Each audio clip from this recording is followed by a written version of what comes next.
श्रीराम समर्थ. मी सौ संपदा हेरंब वाटवे वास्तुसंपदा या यूट्यूब चॅनलवर तुमचं सर्वांचं स्वागत करते. प्रश्न तुमचे उत्तर वास्तुसंपदाचे या सिरीजमध्ये आपलं सर्वांचं मी स्वागत करते. आजचा प्रश्न असा आहे की आग्नेय दिशेला विहीर हा एक महादोष आहे का? या प्रश्नाचे उत्तर मी आजच्या व्हिडिओमार्फत तुम्हाला देणार आहे.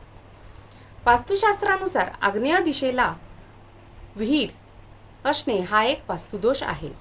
आग्नेय दिशा ही अग्नितत्वाची दिशा आहे आणि तिथे जलतत्व म्हणजेच विहीर आल्याने तत्वांचा संघर्ष निर्माण होतो. या दोषामुळे बऱ्याचशा गोष्टी उद्भवू शकतात. आरोग्य समस्या देखील निर्माण होऊ शकतात. घरातील महिलांच्या आरोग्यावर याचा विपरीत परिणाम होऊ शकतो. आर्थिक नुकसान होऊ शकते. तसेच व्यवसायात,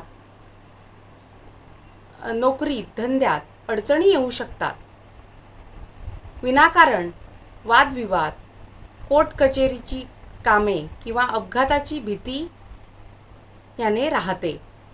तसेच संतती सुख देखील कमी मिळते. मुलांच्या प्रगतीत देखील अडथळे येऊ शकतात. म्हणून शक्यतो आग्नेय दिशेला विहीर असली तर ती विधीपूर्वक बुजवून घ्यावी आणि शक्यतो वास्तुशास्त्र तज्ज्ञाचा सल्ला घेऊन आपण ती बुजवून घ्यावी. आणि पाण्याचे स्रोत हे शक्यतो ईशान्य दिशेला असावे. अशाच नवनवीन टिप्ससोबत पुन्हा भेटूया नवीन एका व्हिडिओमध्ये नवीन एका प्रश्नासोबत. तोपर्यंत माझ्या चॅनलला लाईक, शेअर आणि सबस्क्राईब करायला विसरू नका आणि कमेंट देखील करायला विसरू नका. तोपर्यंत श्रीराम.